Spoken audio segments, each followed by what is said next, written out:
Hello दोस्तों, आप सभी को नमस्कार। तो दोस्तों, आज हम नया टॉपिक स्टार्ट करने जा रहे हैं, नेमिंग ऑफ ऑर्गेनिक कंपाउंड्स। देखो, ऑर्गेनिक कंपाउंड्स की नेमिंग दो तरीके से की जाती है। किसी भी ऑर्गेनिक कंपाउंड्स की नेमिंग दो तरीके से होती है। एक होती है कॉमन नेमिंग,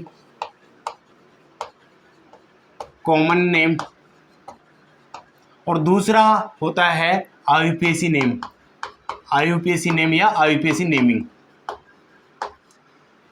किसी भी ऑर्गेनिक कंपाउंड्स को दो तरीके से नेम दे सकते हैं, या तो कॉमन नेम दे या फिर आईयूपीएसी नेम दे। ठीक है, तो हम सबसे पहले बात करेंगे, वो बात करने वाले हैं कॉमन नेमिंग की। कॉमन नेम, देखो कॉमन नेम को समझने के लिए हम यहाँ पे एक बार इसको बता दें कि किस किस तरीके से हम कॉमन नेम को सीखने वाले हैं। देखो, सबसे पहले हम बात करेंगे हाइड्रोकार्बन्स के अंदर। हाइड्रोकार्बन की कॉमन नेमिंग सीखेंगे। इसके बाद में सीखेंगे हम हाइड्रोकार्बन डेरिवेटिव्स की, हाइड्रोकार्बन डेरिवेटिव्स की। राइट, हाइड्रोकार्बन में हम सीखेंगे एल्केन की नेमिंग, एल्केन की नेमिंग। इसके बाद सीखेंगे एल्कीन की नेमिंग। देन इसके बाद में सीखेंगे हम एल्काइन की नेमिंग। ऐसे ही हम यहाँ पे हाइड्रोकार्बन की नेमिंग करेंगे तो यहाँ पे दो तरीके से नेमिंग करेंगे, पार्ट ए और पार्ट बी। पार्ट ए में क्या होता है कि यहाँ पे जो नेमिंग करेंगे वो क्या होगी, रेडिकल डिपेंडेंट होगी, रेडिकल डिपेंडेंट होंगी। पार्ट बी में क्या होगा, यहाँ पे नेमिंग करेंगे जो क्या होगी, radical independent, radical independent. Right,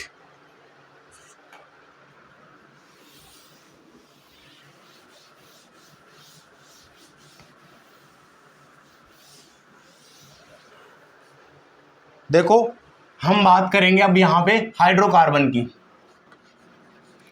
hydrocarbon की नेमिंग। हाइड्रोकार्बन में सबसे पहले जो नेमिंग स्टार्ट करने जा रहे हैं वो हमारी रहेगी एल्केन की नेमिंग। किसकी सीखेंगे, एल्केन की, एल्केन की नेमिंग सीखेंगे।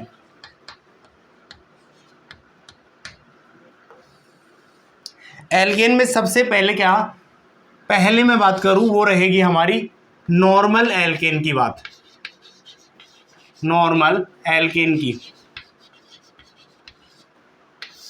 देखो, नॉर्मल एल्कीन क्या होती है, नॉर्मल एल्कीन उसको बोलेंगे जिसमें हमारे एल्कीन के अंदर हमें कुछ भी ब्रांच नहीं देखने को मिले, यानी कि यहाँ पे एक नॉर्मल चेन जो होती है वो क्या होती है, हमारी नॉर्मल एल्कीन होती है।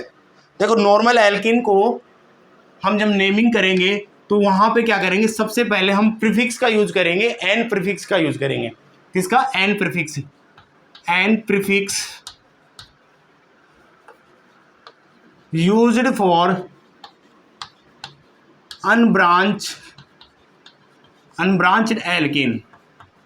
समझ में आ गया, अनब्रांच्ड एल्कीन के लिए हम कौन सा प्रीफिक्स यूज करेंगे, एन प्रीफिक्स यूज करेंगे। ठीक है, ये कौन से में बात करेंगे, नॉर्मल एल्कीन में। देखो, किसी भी कॉन्सेप्ट को क्लियर करने के लिए हमें एग्जाम्पल की आवश्यकता होती है, तो वैसे ही हम अब यहाँ पे क्या करेंगे, एक एग्जाम्पल के माध्यम से समझने की कोशिश करेंगे। CH2 CH3, right. जब यहाँ पे देखो, ये क्या है, एक नॉर्मल चेन है, यहाँ पे कोई ब्रांच एल्कीन में दिखने को नहीं दिख रही। ठीक है, तो यहाँ पे मैं ले सकता हूँ क्या, एन प्रीफिक्स का यूज कर सकता हूँ। और कितने कार्बन है, 1 2 3 4, कितने हैं, 4 के लिए क्या बोलेंगे, ब्यूटेन। क्या बोलेंगे, ब्यूटेन। ठीक है, ऐसे ही आप इसमें देख सकते हैं।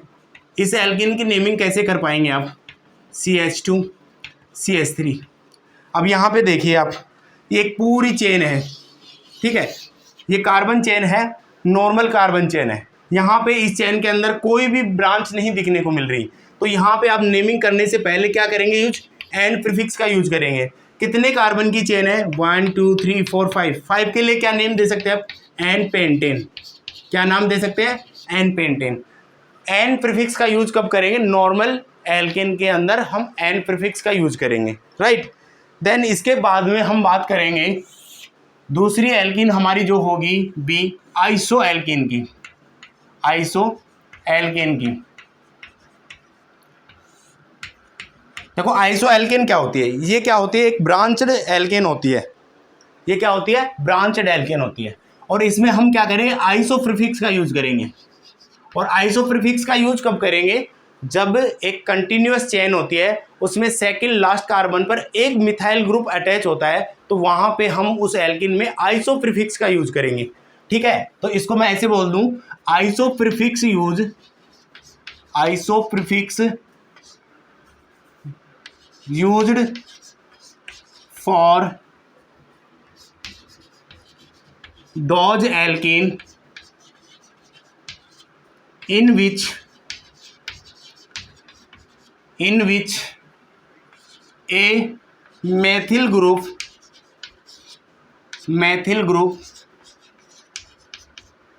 is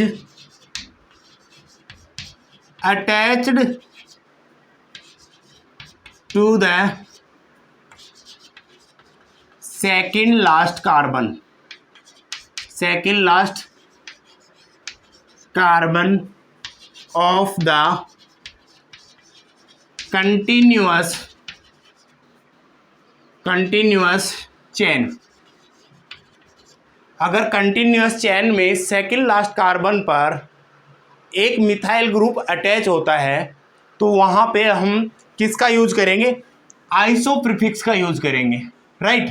देखो एग्जाम्पल से हम इसके कॉन्सेप्ट को चमका सकते हैं, राइट। इस कॉन्सेप्ट को चमकाने के लिए हमको किसका सहारा लेना पड़ेगा, एग्जाम्पल से। अब एग्जाम्पल में देखिए, एग्जाम्पल नंबर 1 में CH3 CH3 CH2, यहाँ पे ध्यान से देखिए, ये क्या है, एक कार्बन चेन है हमारी, एक कार्बन चेन कंटिन्यूअस है। इसमें देखो यहाँ पे सेकंड लास्ट कार्बन पे एक मिथाइल ग्रुप क्या है, अटैच है। यहाँ पे क्या देखने को मिल रहा है, एक मिथाइल ग्रुप अटैच कहाँ पे देखने को मिल रहा है, सेकंड लास्ट कार्बन पर, राइट। यानी कि ब्रांचेज एल्कीन है, यानी कि इसको कैसे नाम देंगे, अगर एक मिथाइल ग्रुप अटैच है तो आइसो प्रीफिक्स का यूज कर लीजिए। टोटल नंबर कितने हैं इसमें कार्बन के, 1 2 3 4, 4 के लिए क्या यूज करेंगे, ब्यूटेन। क्या यूज करेंगे, ब्यूटेन। इसका कॉमन नेम क्या हो जाएगा, आइसोब्यूटेन, राइट। ऐसे सेकंड एग्जाम्पल में देख लीजिए आप, सेकंड एग्जाम्पल की मैं बात करूं तो CH3 CH2 CH3, राइट। यहाँ पे देखिए ये कंटिन्यूअस चेन है, ये क्या है, एक कंटिन्यूअस चेन है। और इसमें देखो ये कंटिन्यूअस में ये सेकंड लास्ट कार्बन पर एक क्या है, मिथाइल ग्रुप अटैच है। क्या है, मिथाइल ग्रुप क्या देखने को मिल रहा है आपको, अटैच हो रहा है, ठीक है। यानी कि सीधा सीधा हम बोल सकते हैं कि जब एक मिथाइल ग्रुप अटैच हो तो वहाँ पे हम एल्कीन में नाम दे देंगे तो आइसो प्रीफिक्स यूज करेंगे। टोटल कितने कार्बन हैं, 1 2 3 4 5 के लिए कौन सा हो जाएगा, पेंटेन। क्या हो जाएगा इसका नाम, आइसोपेंटेन, राइट। ऐसे ही आप आइसोहेक्सेन को समझा सकते हैं, CH3 CH3 CH2 CH3। इस ऑर्गेनिक कंपाउंड का कॉमन नेमिंग क्या हो जाएगी, देखो यहाँ पे सेकंड लास्ट कार्बन पे एक मिथाइल ग्रुप है, 1 2 3 4 5 6, तो इसका नाम क्या हो जाएगा, आइसोहेक्सेन। क्या नाम हो जाएगा, आइसो किसके लिए यूज किए, सेकंड लास्ट पर जब एक मिथाइल ग्रुप अटैच होता है, आइसोहेक्सेन। टोटल कितने हैं कार्बन, 6 कार्बन है, तो 6 के लिए क्या बोल देंगे, हेक्सेन, ठीक है। ऐसे ही और एग्जाम्पल देख पाएंगे आप यहाँ पे। और एग्जाम्पल की मैं बात करूं तो ये देखिए, CH3 CH3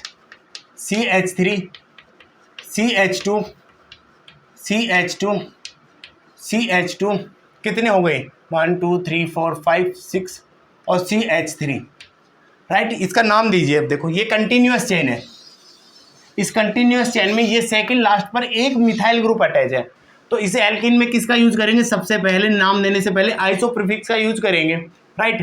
टोटल कितने कार्बन है, 7 है, तो उसके लिए क्या बोलेंगे, हेप्टेन। हेप्टेन। समझ में आ गया। ऐसे ही आप और एग्जांपल देख सकते हैं। देखो आइसोऑक्टेन के लिए ऐसे कर सकते हैं आप, CH3 CH2 CH2 CH2 CH2 CH3 1 2 3 4 5 6 7 8। ठीक है, इसका नाम आप आइसोऑक्टेन दे सकते हैं। देखो ये कंटिन्यूअस चेन है, इसके लास्ट वाले सेकंड लास्ट वाले कार्बन पे क्या है, एक मिथाइल ग्रुप है, तो आप इसको आइसोऑक्टेन दे देंगे नाम, आइसोऑक्टेन दे देंगे या नहीं दे देंगे, दे देंगे। फिर ये यहाँ पे आपका गलत हो जाएगा। ये एक एक्सेप्शनल केस है, आइसोऑक्टेन की स्ट्रक्चर ऐसा नहीं होती है, ये एक एक्सेप्शनल केस है, ये आपको ध्यान में रखना होगा। आइसोऑक्टेन की स्ट्रक्चर मैं बता दूं, आइसोऑक्टेन की स्ट्रक्चर आपको ध्यान में रखना होगा। आइसोऑक्टेन की स्ट्रक्चर कैसी होती है, ऐसी होती है, CH3 CH CH3 CH2 C CH3 CH3 CH3, ये होती है हमारी आइसोऑक्टेन की स्ट्रक्चर। आइसोऑक्टेन की स्ट्रक्चर कौन सी होती है, ये आपको ध्यान रखने पड़ेगा। आइसोऑक्टेन की स्ट्रक्चर क्या है, एक एक्सेप्शनल केस है, एक क्या है, एक्सेप्शनल केस है। ठीक है, ये एक्सेप्शनल है, आपको ये ध्यान में ही रखना होगा। इसके बाद में मैं बात करूं कौन सी एल्किन हो जाएगी अपनी, नियो एल्किन। नियो एल्किन में क्या होता है, देखो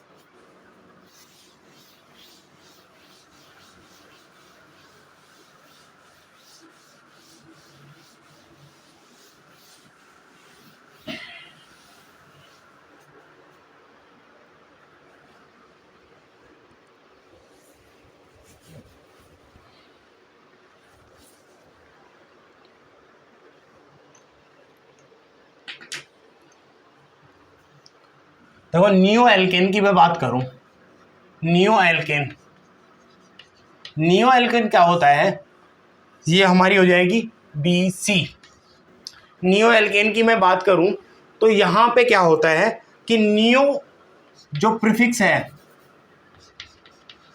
नियो प्रीफिक्स कब यूज करेंगे, नियो प्रीफिक्स का यूज करेंगे जब सेकंड लास्ट कार्बन पर 2 मिथाइल ग्रुप अटैच होते हैं, तो वहां पे जब एल्किन की नेमिंग करेंगे तो नियो प्रीफिक्स का यूज पहले करेंगे। ठीक है, ये कैसी एल्किन है, एक ब्रांचेड एल्किन है, तो नियो शब्द के लिए मैं क्या बोल सकता हूं, neo prefix used for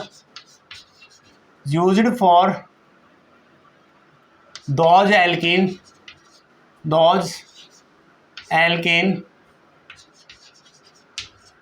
in which two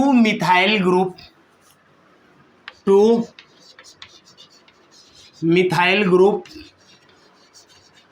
are attached to the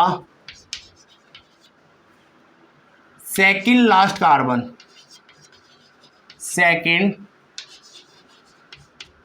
last carbon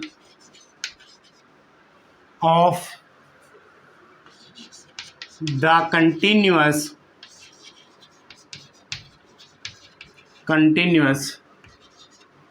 chain. Same है, यहाँ पे क्या होता है, आइसो में एक मिथाइल ग्रुप अटैच होता है, जबकि नियो में कितने होते हैं, 2 मिथाइल ग्रुप अटैच होते हैं। कॉन्सेप्ट को चमकाने के लिए हमको सहारा लेंगे किसका, एग्जाम्पल का। एग्जाम्पल जब करेंगे तो ये सारे कॉन्सेप्ट हमारे को क्लियर हो जाएंगे। आइए देखिए, CH3 CH3 CH3 CH3, ये हमारे पास कोई एल्कीन है, इसका हम कॉमन नेम करेंगे तो ये कंटिन्यूअस चेन है। इसमें देखो सेकंड लास्ट कार्बन पे कितने 2 मिथाइल ग्रुप अटैच हैं, कितने 2 मिथाइल ग्रुप अटैच हैं, तो यहाँ पे जब 2 मिथाइल ग्रुप अटैच हैं तो आई प्रीफिक्स यूज कर लूँ, सॉरी नियो प्रीफिक्स यूज कर लूँ, कोई दिक्कत। 1 2 3 4 5 कितने टोटल कितने कार्बन है, 5 है, तो नियो पेंटेन बोल दूँ इसको, इसका नामकरण कर दूँ नियो पेंटेन। जैसे और एग्जाम्पल के सहारा लेके हम समझने की कोशिश करेंगे, CH3 CH3 CH3 CH2 CH3, इस कंपाउंड का कॉमन नेमिंग कीजिए। देखो यहाँ पे क्या होता है, ये कंटिन्यूस चेंज चल रही थी, इसमें सेकंड लास्ट वाले कार्बन पे क्या था, एक मिथाइल ग्रुप, दो मिथाइल ग्रुप। जब सेकंड लास्ट कार्बन पे दो मिथाइल ग्रुप अटैच है तो नेमिंग करने से पहले हम यहाँ पे प्रीफिक्स किसका यूज करेंगे, नियो का। और टोटल कितने कार्बन है इस एल्किन में, 1 2 3 4 5 6, 6 के लिए क्या बोल देंगे, हेक्सेन। हेक्सेन, नियो हेक्सेन की स्ट्रक्चर है ये। ऐसे ही आप नियो हेप्टेन के लिए बना सकते हैं, CH3 C, CH3 CH3 CH2 CH2 CH3, इसका नाम क्या हो जाएगा, neo heptane.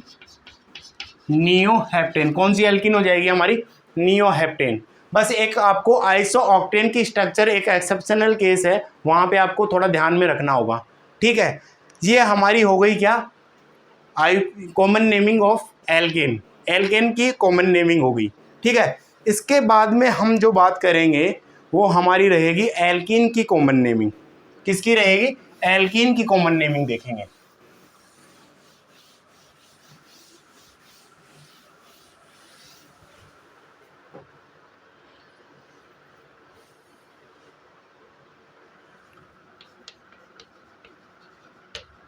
Naming of alkene, alkene, alkene की नेमिंग देखेंगे तो इसको कैसे नेमिंग कर सकते हैं, एल्क प्लस इलीन, एल्किलीन। कैसे बोल सकते हैं आप इसको, एल्कीन को, एल्किलीन, एल्किलीन, राइट। ये हमारा क्या हो जाएगा, वर्ड रूट, ठीक है। नंबर ऑफ कार्बन्स पे डिपेंड करेंगे, यहाँ पे सफिक्स लगाएंगे क्या, इलीन, ठीक है। एग्जाम्पल से देखिए आप, यहाँ एग्जाम्पल से समझने की कोशिश कीजिए। जैसे कि हमारे पास है CH2, CH2, इसका क्या नाम दे देंगे, देखो यहाँ पे वर्ड रूट कितना आ जाएगा, दो कार्बन है तो हम क्या बोल देंगे, एथ। और डबल बॉन्ड है यानी एल्कीन है तो उसके लिए क्या यूज कर लेंगे अपन, एल्क प्लस इलीन, यानी कि एथ प्लस इलीन। क्या हो जाएगा इसका नाम हमारा, एथिलीन। क्या नाम बोल दूं मैं इसको, एथिलीन। बोल सकता हूं या नहीं बोल सकता। ऐसे ही आप देखो ये तीन कार्बन की देख लीजिए, CH3 CH double bond CH2, alkene है। यहाँ पे देखो तीन कार्बन के लिए क्या यूज करोगे आप, प्रोप।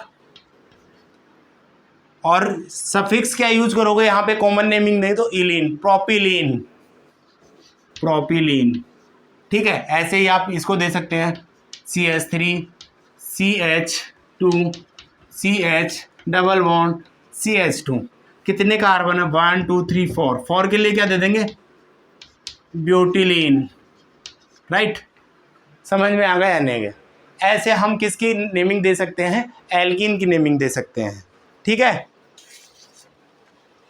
इसके बाद में बात करूं तो हम अब लास्ट जो हाइड्रोकार्बन में है वो रहेगी हमारी एल्काइन, नेमिंग ऑफ एल्काइन। किसकी बात करेंगे, नेमिंग ऑफ एल्काइन, ठीक है।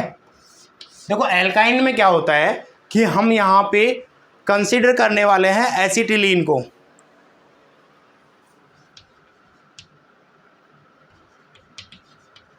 हम एसिटिलीन को क्या करेंगे, consider of derivative of acetylene, acetylene. Acetylene क्या होता है, ये होता है acetylene, CH triple bond CH, इसको बोलते हैं एसिटिलीन, दो कार्बन की, ठीक है। देखो इसका एग्जांपल कैसे, देखो इसके एल्केन में कैसे कर सकते हैं, यहाँ पे देखिए इसको क्या नाम दोगे आप, CH ट्रिपल बॉन्ड, इसका क्या नाम हो जाएगा, एसिटिलीन। दो कार्बन के लिए क्या हो जाएगा, एसिटिलीन, एसिटिलीन हो जाएगा या नहीं हो जाएगा। इसका क्या नाम दे दोगे आप, CH3 C triple bond CH। देखो ये एसिटिलीन है और एसिटिलीन का डेरिवेटिव क्या है, देखो यहाँ पे क्या अटैच है एसिटिलीन से, एक methyl group, methyl acetylene, acetylene, right. इसका नाम दे सकते हैं एसिड मेथिल एसिटिलीन, एथाइन के अंदर CH3 ट्रिपल बॉन्ड CH3। देखो यहाँ पे एल्काइन में इसका नाम कैसे देंगे, कितने, देखो एसिटिलीन है ये, इससे कितने 2 मिथाइल ग्रुप अटैच हैं, तो इसका नाम क्या दे देंगे, डाई मैथिल, 2 सेम ग्रुप है तो डाई मिथाइल एसिटिलीन, क्या नाम हो जाएगा, एसिटिलीन। समझ में आ गया। ऐसे ही आप यहाँ दे सकते हैं, जैसे कि एसिटिलीन है, इससे क्या है, एक तरफ ले लिया CH3 और एक तरफ अटैच है CH2 CH3, एथिल, ये क्या होगा, एथिल, ये क्या है, मेथिल, तो इसका नाम कैसे करेंगे, एथिल। एथिल इसलिए किया क्योंकि अल्फ़ाबेटिकली में ई पहले आता है एम से, तो पहले लिखेंगे एथिल, फिर लिखेंगे मेथिल, क्या है, एसिटिलीन, एसिटिलीन। इस तरीके से हम एल्काइन की नेमिंग कर सकते हैं। तो आपको कॉमन नेमिंग में एल्केन, एल्काइन और एल्कीन तीनों के कॉमन नेमिंग करना हम आपको सिखा चुके हैं। आज के लिए इतना ही। इसके बाद में हम देखेंगे हाइड्रोकार्बन डेरिवेटिव्स की नेमिंग, जो कि बहुत इंपॉर्टेंट है। और आप हमारे साथ बने रहना और चैनल को सब्सक्राइब करना, अपने दोस्तों को शेयर भी करना। आज के लिए इतना ही, धन्यवाद।